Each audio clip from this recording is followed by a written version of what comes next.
Are you afraid of God? No. But I'm afraid of you.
I'm Shawn Elliot, and I'm a level designer with Irrational.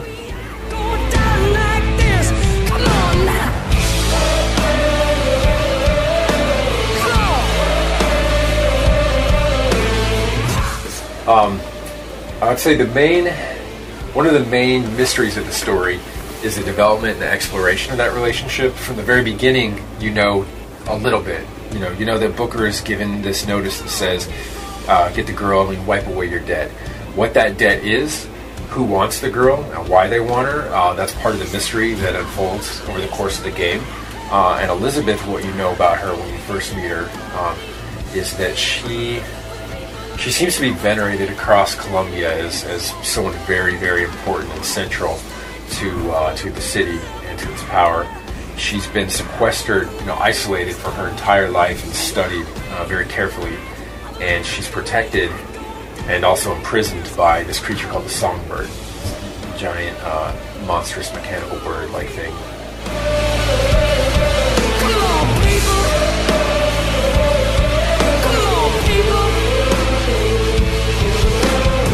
So for immediate effects on the gameplay, it allows Elizabeth to be a great help to the player and to Booker. We looked at some of her powers in the demo today, where she's able to pick locks and she's able to crack codes and suggest, alternative areas that you can explore. She's able to throw you ammo and resources when she finds them, money at times. If you're taken out in combat, incapacitated, she can, resuscitate you and bring you back into a fight.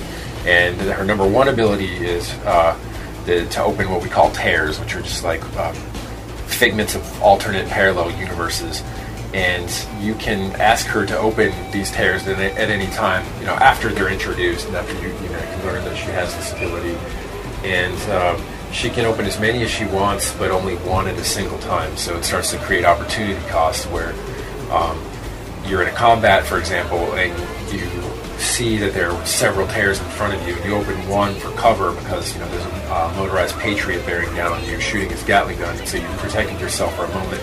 But then you look as you're being flanked and say, well, if I bring in this balloon turret here, I can stop, I can put a stop to the flank that's happening. But the moment you do that, then of course the cover vanishes, and you now need to worry about what you're going to do about the initial threat. So you have to juggle this resource. Her tears are definitely not like a win button. They don't allow you to instantly beat combat, but they give you another tool at your disposal that, in the very beginning, it's very much optional. If you're not used to using them, we give you time to get used to it. But eventually, the player who's not using these to their fullest extent is going to have a much harder time, and they'll be burning through resources that they might be able to save themselves if they're using Liz's tears to the fullest extent. Come on now.